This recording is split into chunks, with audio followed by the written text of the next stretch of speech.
Hello, my wonderful souls, and welcome to Sunrise Tarot. My name is Leah, and today I will be doing a reading for the sign of Sagittarius for the month of May 2023. I hope all my wonderful Sagittariuses are doing well out there. Do let me know in the comment section how things are going for you. As you know, this is a general reading, so there will be parts that may not resonate with everyone, so just take what resonates and leave the rest for someone else. I've already meditated on the cards, I've already shuffled the cards, and this is the spread that I have for you today. In the past position, we do have the Death card, clarified by the Ace of Cups. In the challenging position, we do have the Knight of Wands, clarified by the Tower. In the present position, we do have the Knight of Cups, clarified by the King of Swords.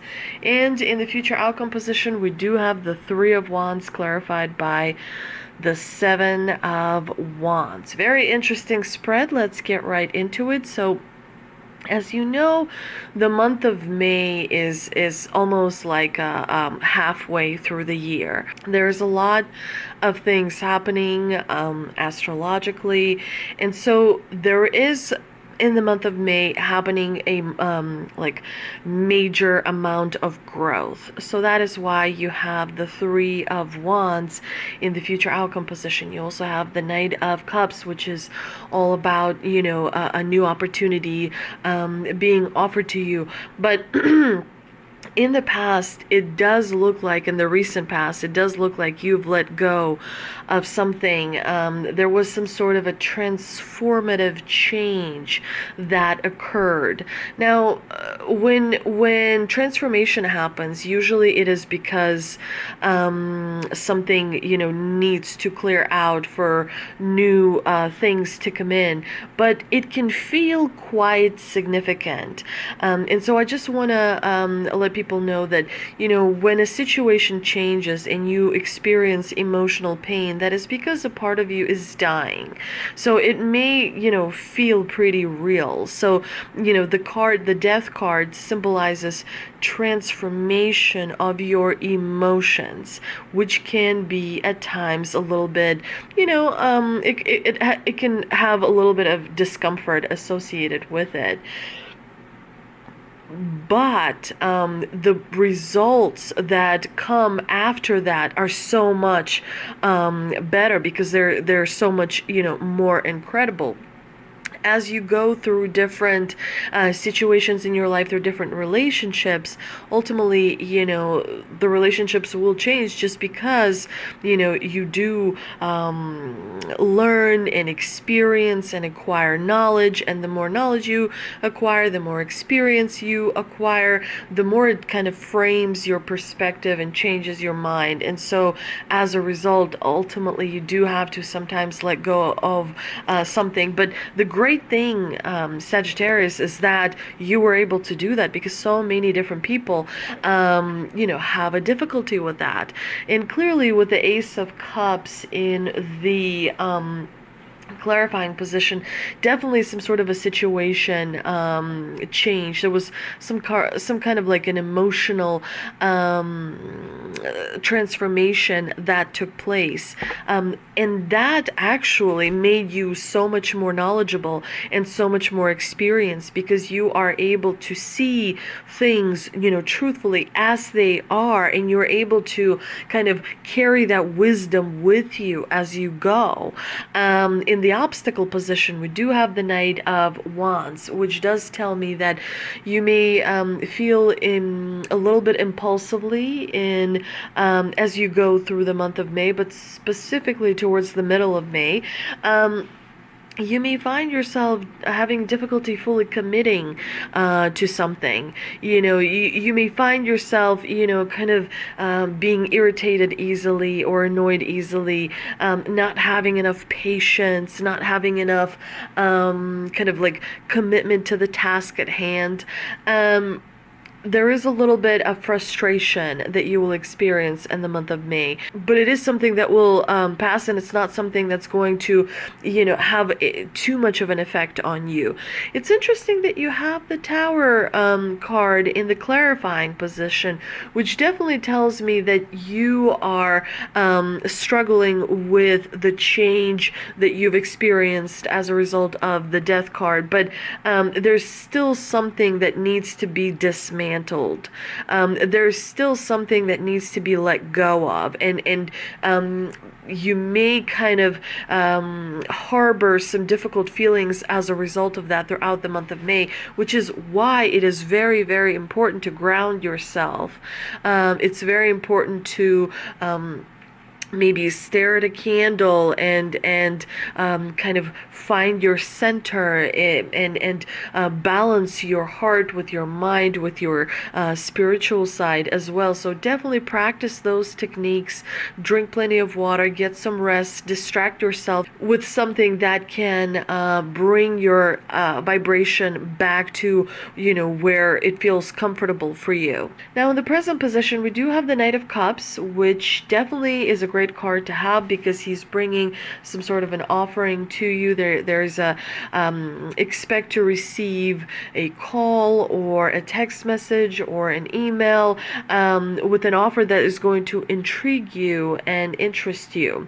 For many of you, the Knight of Cups is a reminder to follow your passion, to open up your heart, because remember, not everything is solved by your mental aptitudes, but sometimes the best way to solve things is through following your passion. But you do have to be kind of organized about it. You do have to be principled, about it, but there is a powerful change because a part of you is really claiming ownership of your heart. A part of you is really claiming how you are going to pay attention to your heart moving forward, so that you protect it, but at the same time you allow it to kind of direct you towards what makes you feel happy, towards what inspires you, towards what gives you that air under your wings, because that's what passion does.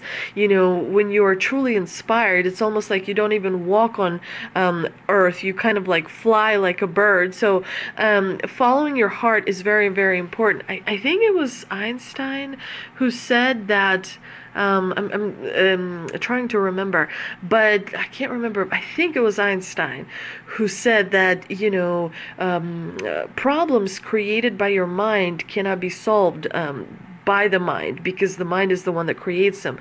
In turn, they can be solved by your heart. So sometimes the solution to the problem is not to think, but to feel. And so those things need to be balanced. It's very, very important to pay attention to how you feel, and to do something for your heart, to do something for your passion. I think that is definitely very, very important. Now in the future outcome position, you have the Three of Wands, which definitely is a great card because opportunities are opening up for you. There's growth. We see these wands with green thingies growing on them, suggesting that you can pursue possibilities and opportunities to achieve your goals, to manifest things that you want in your life. But they're not going to come without challenges, so you got to watch and read and be very cautious. None of that risky, impulsive behavior. Be very disciplined and logical, but for what you truly want, because you are in an advantageous position.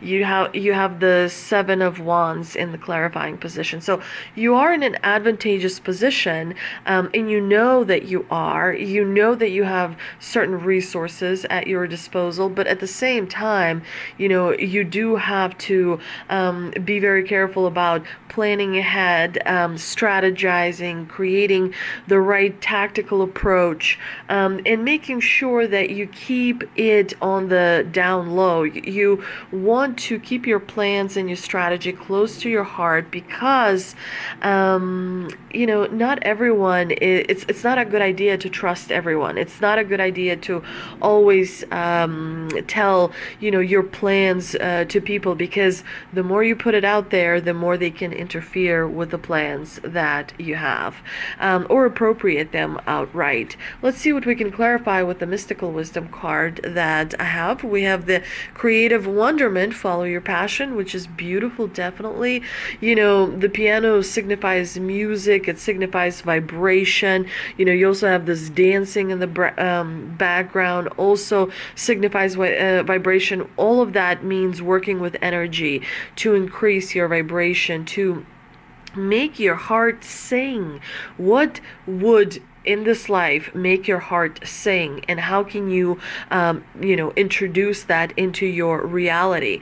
Let's see what we can clarify with an ancestor card as well. And we have Fire Guardian, ignite your passion. So definitely your passion is going to set you free. Following your passion, what it means to follow your passion is when you forget about everything, when you forget about the time, when you forget about the responsibilities, when you forget about, you just follow your passion because you absolutely have to have it, and you just don't really think about anything else. Responsibility is great, it's wonderful, but passion is something that helps you create, helps you live a more meaningful, more satisfying kind of existence. And you have two, you actually have three. You have the mystical wisdom card deck saying follow your passion. You have the ancestors saying your passion. You have the Knight of Cups. So the divine here is giving a very, very clear message. Follow your passion because you will be so much more happier for it. And the month of May is going to help you do that as well. I hope you enjoyed this reading, dear Sagittarius. If you did, please like, share, and subscribe. Thank you so much for visiting me. Don't forget to visit me on Instagram, and I will see you next time.